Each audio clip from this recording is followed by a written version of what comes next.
Aujourd'hui, je vais vous apprendre 15 phrases que les Français utilisent tout le temps dans la vie quotidienne. Peut-être que vous avez déjà entendu ces phrases lors de conversations entre amis ou entre vos collègues ou même dans votre famille francophone parce que ces expressions sont vraiment partout. Mais attention, je ne veux pas que vous regardiez simplement cette vidéo. Je veux aussi que vous parliez. Ça, c'est vraiment important. Alors, vous êtes prêts? Oui? Alors, c'est parti. On commence tout de suite avec la première phrase, la première expression. Je te tiens au courant. On peut dire également je te tiens au jus. On utilise cette expression quand on n'a pas encore toutes les informations, mais qu'on va donner des nouvelles à la personne plus tard. D'accord? Donc, par exemple, tu sais si tu viens demain ou pas? Et donc, vous pouvez répondre, je ne sais pas encore. Je te tiens au courant. D'accord? Donc, répétez après moi, je te tiens au courant. Allez-y. On peut également dire je te tiens au jus. Et de manière beaucoup plus naturelle, on va dire je te. Vous savez que très souvent, on enlève le e. Je te tiens au courant. À vous. Donc, imaginez que votre ami vous demande tu sais si tu es libre ce week-end? Et vous n'êtes pas encore sûr. Donc, qu'est-ce que vous répondez à votre ami? Allez-y. Répondez à haute voix. C'est vraiment important. Excellent. Par exemple, je ne sais pas encore, je te tiens au courant. Deuxième phrase, tu me dis ou tu me diras ou tu me redis. En fait, c'est une petite phrase extrêmement courante. Et elle signifie simplement que quand tu sais, quand tu as décidé, quand tu as l'information, simplement, dis-le-moi. D'accord? Par exemple, on mange ensemble demain? Oui? Pourquoi pas? D'accord, tu me diras à quelle heure tu es disponible. Répétez, tu me dis, tu me redis, tu me diras. Super. Donc maintenant, votre ami ne sait pas encore s'il est disponible demain. Dites-lui de vous donner sa réponse plus tard. Allez-y, qu'est-ce que vous dites à votre ami?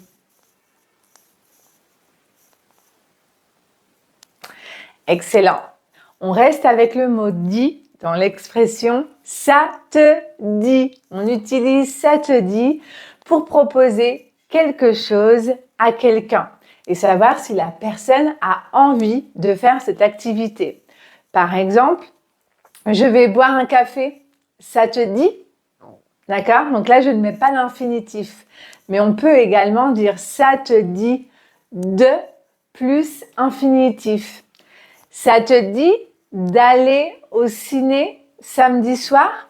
Ouais, pourquoi pas? Donc vous pouvez dire ça te dit ou alors ça te dit de plus infinitif en fonction du contexte.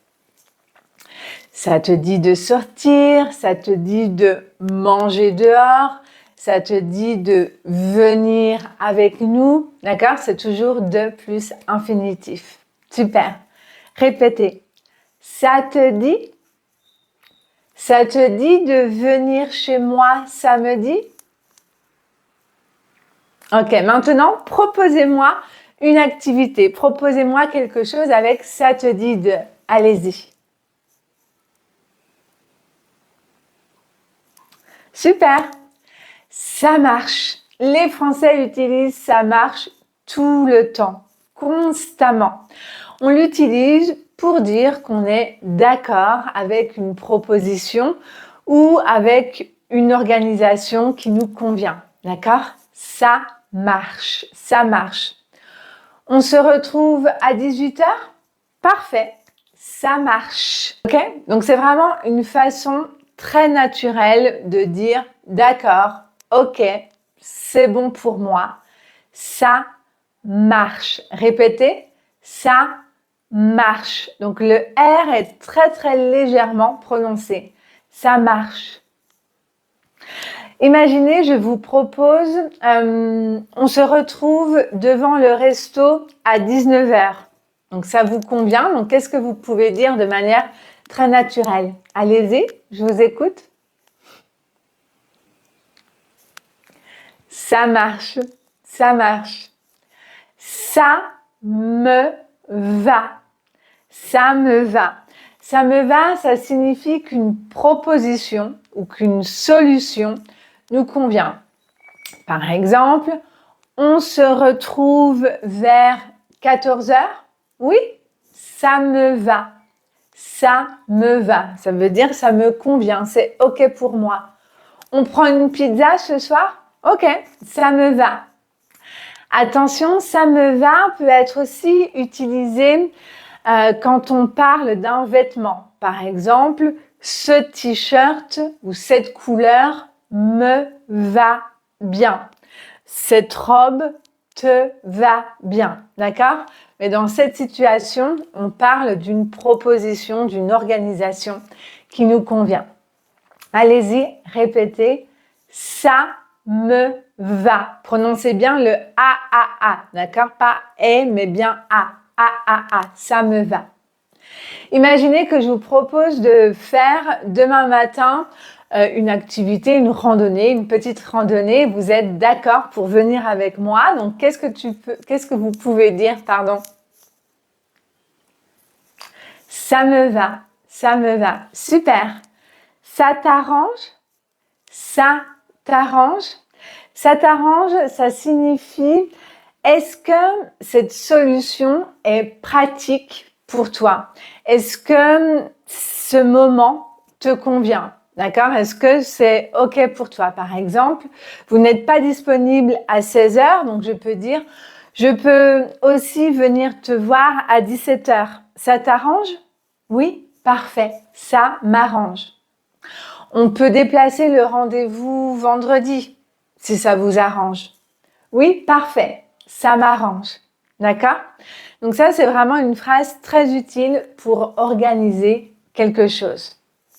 Ça t'arrange, ça t'arrange avec le son nasal, ange, ange.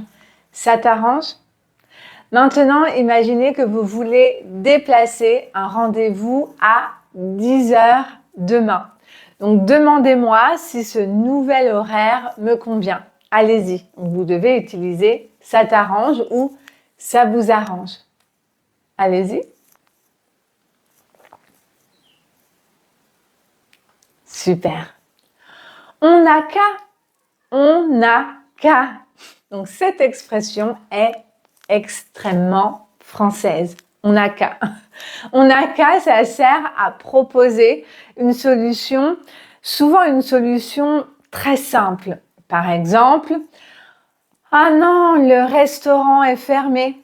C'est pas grave, on n'a qu'à aller ailleurs. D'accord? Il pleut, on ne peut pas aller au parc. C'est pas grave, on n'a qu'à rester à la maison. On n'a qu'à. On n'a qu'à. Allez-y, répétez. Donc, on n'a qu'à plus infinitif.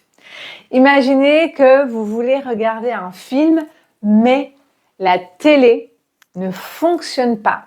Qu'est-ce qu'on peut faire? Proposez-moi une autre solution en utilisant on n'a qu'à. Allez-y, je vous écoute. Donc, on est chez moi, enfin, on est chez nous, et la télévision ne marche pas et on veut regarder un film. On n'a qu'à. Super. Maintenant, on verra. On verra, c'est le verbe voir au futur simple. On l'utilise quand on ne veut pas ou qu'on ne peut pas se décider maintenant.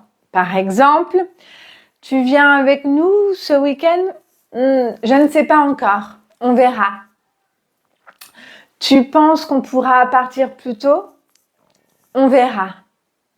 Attention, en fonction du ton, en fonction de l'intonation, on verra peut aussi montrer qu'on ne veut vraiment pas s'engager, qu'on ne veut pas dire oui. Par exemple, on achète un chien? Ouais, on verra. D'accord? Allez-y, répétez. On verra. On verra. Imaginez que vous ne savez pas encore ce que vous allez faire ce week-end. Votre ami, moi, je vous demande, on va à la montagne samedi? Qu'est-ce que vous pouvez répondre? Allez-y.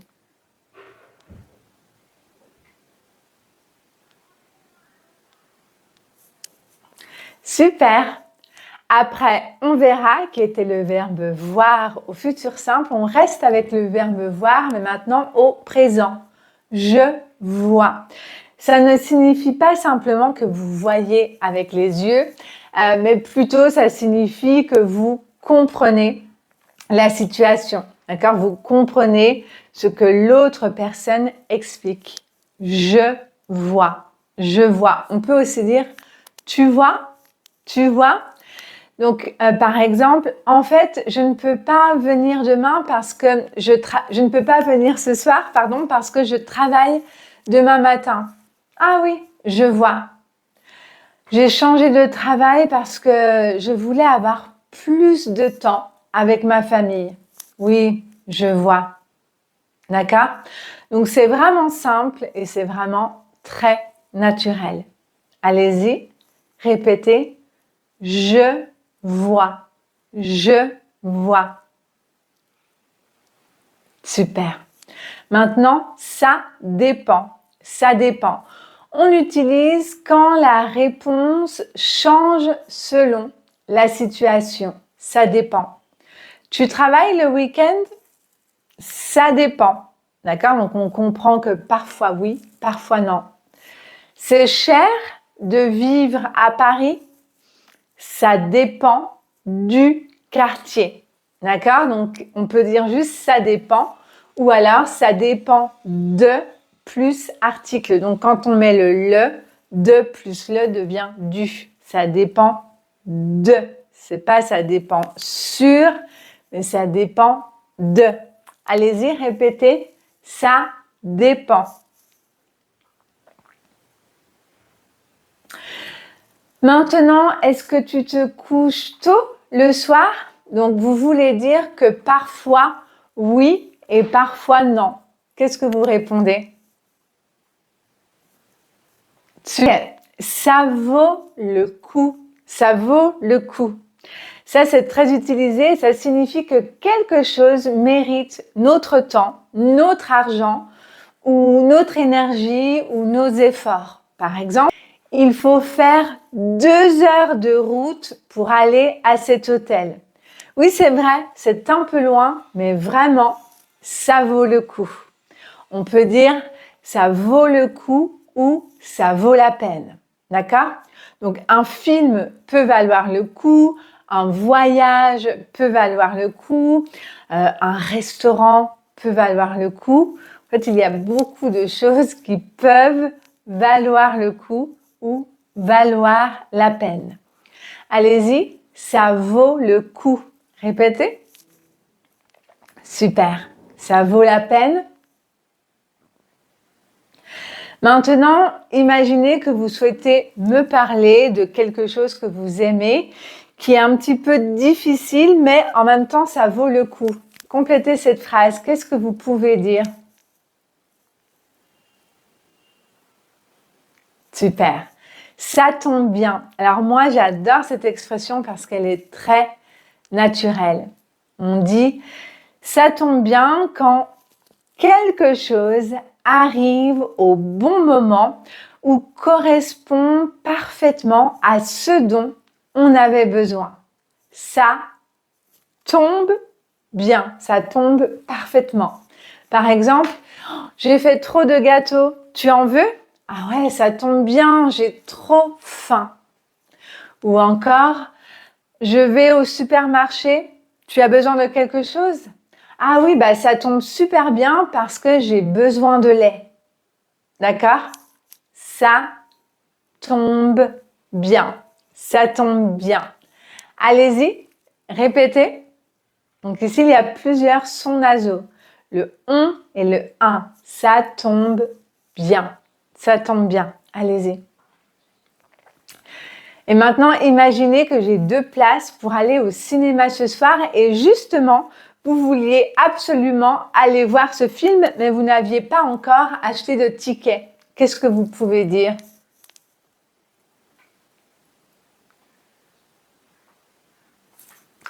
Parfait. Je m'en doutais. Je m'en doutais. C'est le verbe douter à l'imparfait. On utilise je m'en doutais quand on apprend quelque chose qu'on avait déjà un peu deviné ou imaginé. Par exemple, tu savais que Paul et Marie étaient ensemble? Ah, j'en étais sûre. Je m'en doutais. Allez-y, répétez. Je m'en doutais. Super. Imaginez que je vous dis, bon, finalement, Julie ne vient pas. Et vous, vous aviez déjà l'impression, vous saviez déjà qu'elle n'allait pas venir. Qu'est-ce que vous pouvez me répondre?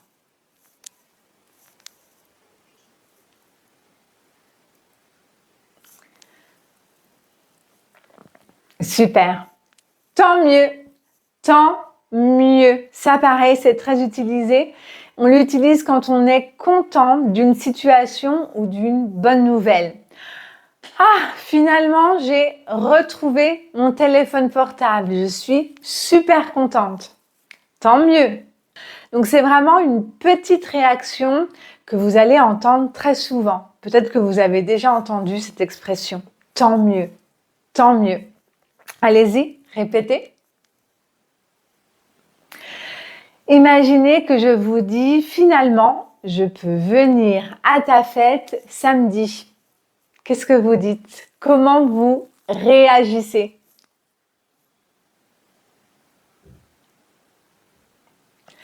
Super.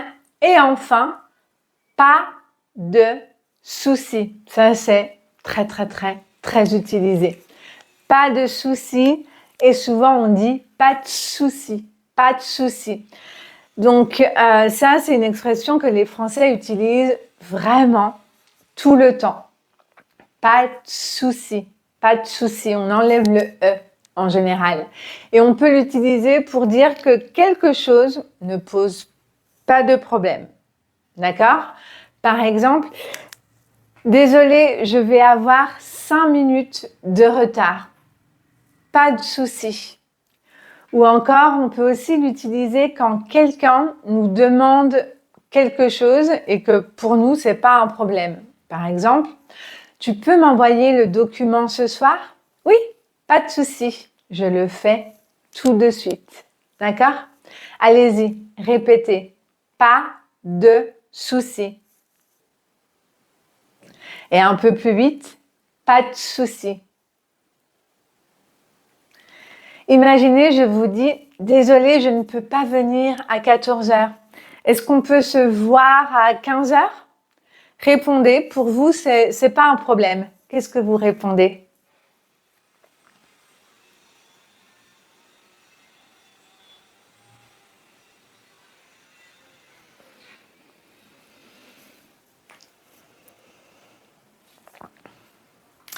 Voilà, on a vu ces 15 expressions et maintenant, je veux vraiment que vous fassiez quelque chose. Ne mémorisez pas simplement ces 15 phrases, il faut vraiment les utiliser, il faut vraiment les intégrer dans votre routine du français. D'accord? Donc, vous pouvez commencer par choisir 3 expressions de cette vidéo, 3 expressions dont vous aurez besoin très prochainement et vous pouvez écrire des phrases dans les commentaires et je les corrigerai. Et encore mieux, aujourd'hui, vous pouvez essayer d'utiliser au moins une phrase dans une vraie conversation que vous aurez en français. Dans une vraie conversation ou même dans votre routine, si vous parlez tout seul à haute voix pour travailler votre fluidité, vous pouvez utiliser ces expressions. D'accord? Ça, ce sont vraiment des expressions très naturelles que les Français utilisent tout le temps. Donc, vous n'avez pas besoin de connaître des mots très compliqué. En général, les Français dans la vie quotidienne utilisent beaucoup d'expressions comme celles que je viens de vous expliquer. Voilà, si vous souhaitez continuer votre apprentissage du français avec moi, je vous recommande cette vidéo juste ici et n'oubliez pas de vous abonner.